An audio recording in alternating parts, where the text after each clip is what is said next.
under God, indivisible, with liberty and justice for all. Very nice. Welcome all. If you can't find a seat, there are a couple down front.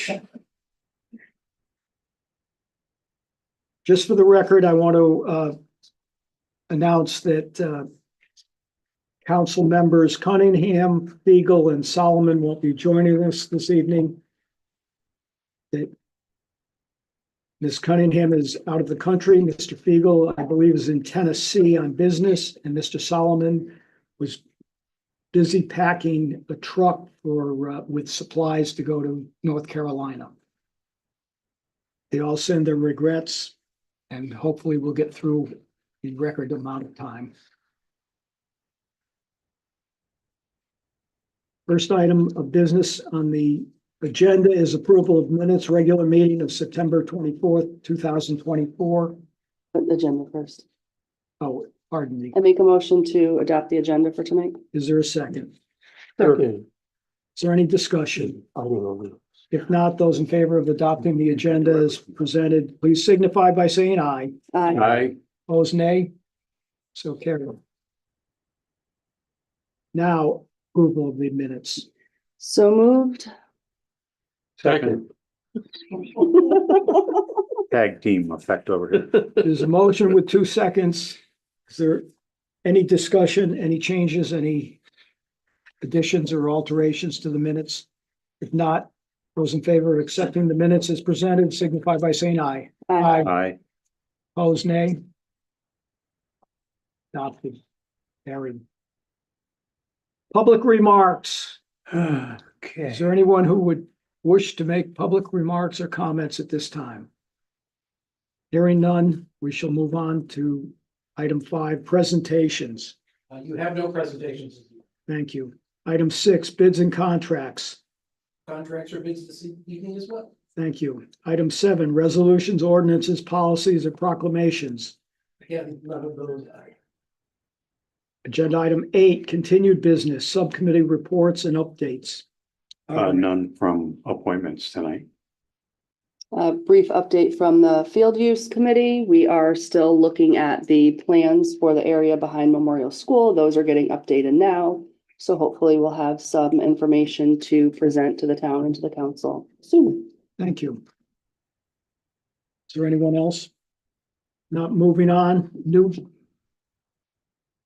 business, 9A, review and possible action of amendment number 2024-1 for the town of East Hampton Retirement Income Plan. I'll invite Jeff Joka, the finance director, to run this through.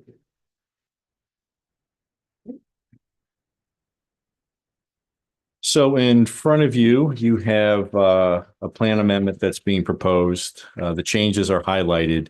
The intent of this amendment is to bring the plan in line with bargaining in employee contracts. It also includes an update on earnings limits in accordance with the IRS.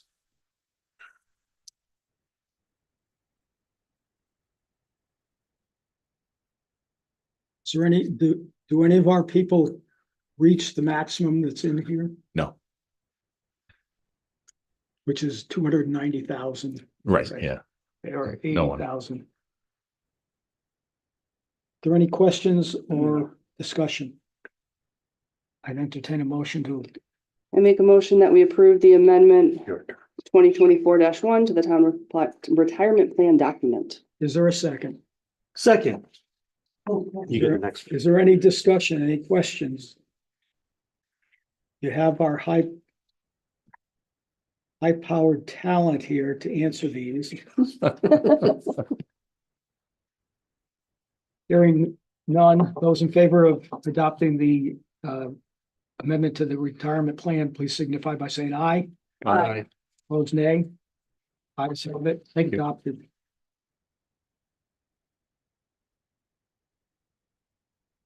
9B, review and possible action regarding police department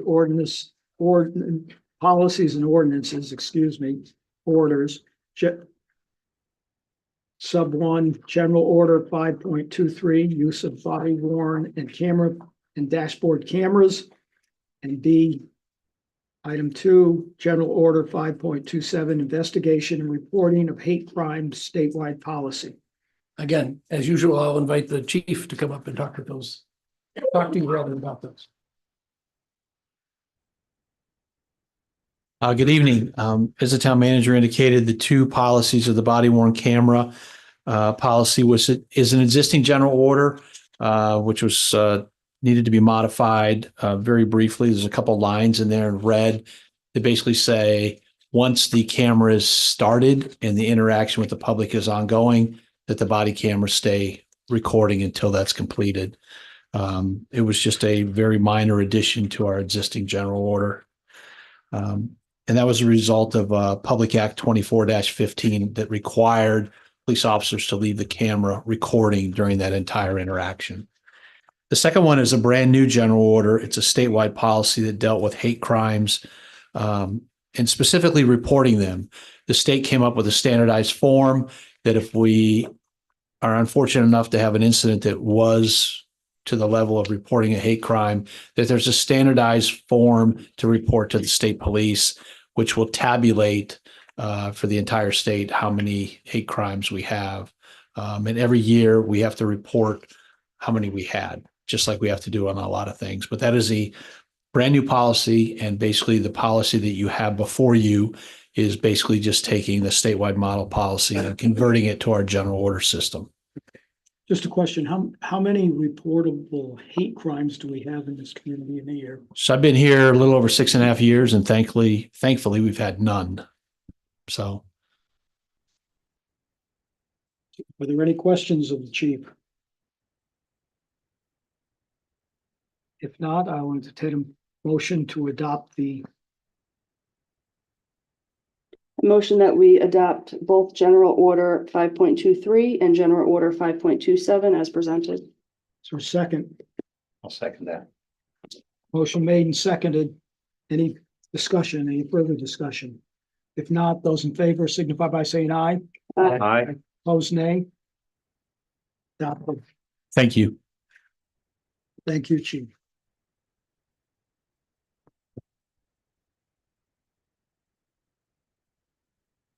Item 10, town manager report. Thank you. As usual, my written report is included with the agenda materials and on the town manager section of the town's website. But I'll mention one item that's not in there and a couple of items that are, I'll highlight a couple of items that are in the written version. First, I want to talk about the item that's not in there. It's an update from the Department of Public Works. We took advantage of an interesting opportunity that became available to us that really our guys who are the Public Works Director and the mechanic who handle surplus, selling our surplus equipment came across. And that is that the town, another municipality in the state was selling a 10-year-old truck of the exact model and type that we use regularly. They were asking for what ultimately became about $12,500 for that 10-year-old truck, and we bought it. The reason we did that is because, as some of you'll know, we keep a truck about 25 years. And the acquisition of that vehicle allows us to dispose of a vehicle that's about 20 years old right now, replace it with one that will allow us to change our capital plan and push off a purchase of a replacement. Of course, we inspected the truck before we made the acquisition, took it down, did with our mechanic, did some driving, did some internal review, and found the vehicle to be in more or less excellent shape. So we brought that vehicle into our fleet. Interestingly, and those of you who are anyway, those of you who have had experience in driving vehicles of various sizes that have manual transmissions or not, you'll enjoy the fact that it's the last of our manual transmission vehicles that will be leaving the fleet. So now all of our department staff can drive all of our trucks. Wow. Even if you know, so some of you know how to drive manual transmission, many of us in the room do, but I suspect some do not. But anyway, That was an interesting little tidbit, but a good find, I think, from those guys, and a great opportunity to add it to our fleet. And it was already red, so even more kismet there. What would that truck run new? That truck new would probably exceed 225. I think it's in the budget for about 225,000 Really? for one of those trucks. That particular variety, we buy them, the way we acquire them now, they range from about 225 or so to as much as 260, depending on four-wheel drive, two-wheel drive, and things like that. Yeah. Generally, that truck is well in excess of $200,000. Wow, tremendous deal. Yeah, good job. The other things I want to mention are, like I said, some projects that are referenced in the existing written report.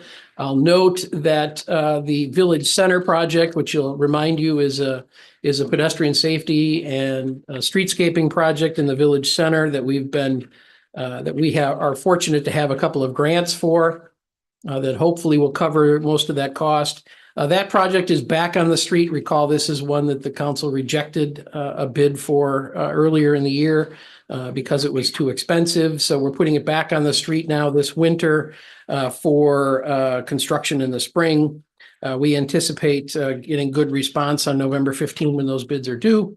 And hopefully by the end of November, the council will have a contract to approve. The other item that I'll mention that we have been working on for years here in the town and is maybe coming close to going under construction is the Airline Trail Gap project. Some of you will recall that on the west side of the town, sort of northwest of Highway 66 behind the Public Works facility, there is about a 1,400-foot gap in the Airline Trail that we have received substantial federal funding for and some assistance in the matching portion by the state.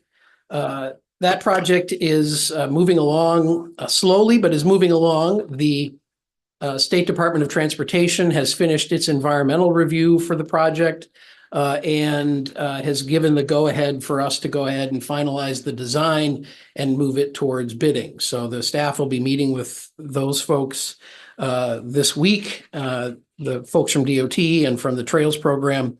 They'll be meeting with them, and we anticipate that we'll be able to finish design and the bidding documents this winter for a late winter or early spring bid for summer construction, perhaps in 2025. So cross your fingers that all goes well in that regard and that we get good pricing for what will be about 1,000 or 1,200 foot section of boardwalk and some related facilities out there. The last thing I'll mention is there was a fairly innocuous note in the social services section about the East Hampton Prevention Partnership, basically reminding people that it meets regularly on the third Tuesday of every month and at 3:30 in the afternoon, and kind of what it does. The East Hampton Prevention Partnership is a group of local residents and individuals from various sectors of the community, as well as interested community members, that guide the town's youth drug and alcohol prevention, youth drug and alcohol use prevention programs. And why I'm bringing it up and sort of punctuating it is not only for the council's reference, but for the community's reference, that that's a grant-funded program. And we've been fortunate to have many years of that program through grant funding. We're now about to enter into the second phase of a 10-year grant that we were authorized for now just about 4 years ago and change. So we're in the 5th year of that grant. Years 6 through 10 are designed to make that grant self-sustaining, or rather make that program self-sustaining. So the federal program that has authorized the grant will eventually start to wean us off of their dollars with the hope that we can fund it ourselves. I bring it up because I think it's an opportunity for not only interested parties to get involved, but for that partnership to begin to revive itself and to reshape itself. Because I think in the upcoming years, especially as other funding sources become important to its ongoing activities. I think the town will probably embrace it a little bit more closely into the organization. It certainly operates within the organization, and I don't want anybody to believe otherwise, but it may end up on our tax bills. It may end up as a funding source that's running through the town differently than it does today. My point is, though, that I think it's an opportunity for people to become involved in this type of programming. It's certainly an issue in the community and among our youth. And so I think I wanted to punctuate that and accentuate that for folks as an opportunity to get involved in something that I think is really important at an opportune time as we look to reshape that program so that it becomes a self-sustaining and therefore ongoing into the future, not as reliant on grant funds. And so I just wanted to bring that up as a point. Thank you. Other than that, as I said, the written report is available, and if anybody has any questions, I'm certainly available to answer. Any questions of the town manager? Just with the prevention partnership, is that something that the appointments committee will be appointing people to, or do people just volunteer? How would people So get in the involved? past, and this is part of what I think will end up, the partnership itself will end up having to deal with. The short answer to your question is no. In the past, the appointment subcommittee has not made those appointments. They have been solicited by the interested individuals that have been part of that committee, along with the prevention coordinator, who is an employee of the town paid for through that grant, as I mentioned. In the future, however, some of that structure may change. I don't know whether it gets as formal as through the appointment subcommittee of the council, or it's something different, but again, it's one of those things that'll become more formalized as we move it forward. Any other questions? No. Thank you. Thank you. Moving on, appointments, There are none this evening. no appointments. Item 12, tax refunds. I'd like to make a motion that we refund $2,889.90 to the residents of East Hampton. Is there a second? Second. Motion made and seconded. Is any discussion? If not, those in favor signify by saying aye. Aye. Opposed, nay. Adopted. Item 13, public remarks. Is there anyone present who would like to make public remarks or comments at this time? Going once, twice. We shall move on. Communications, correspondence, and announcements. We have September 24th board and commission summaries, which is attached to this, our files, and is on record on town website, I believe. Citing council notice of exempt modification. Emergency backup generator, I believe that's the property of the Kiley property Right, on Young Street. Yeah. on Young Street. If there's no other communications or notices, moving on to item 15, executive session. The council will be going into the executive session at this time to deal with strategy and negotiation regarding potential purchase of property, and strategy and negotiation regarding collective bargaining. The town manager is being invited into the executive session. And just for note to those here, there will be no action taken when we do come out of executive session other than to adjourn. So thank you all for We attending. need a motion for that. Yes, I make a motion that we move to executive session. second. Yes, I'll second that. Those in favor signify by saying aye. Aye. Aye. We shall go to executive session.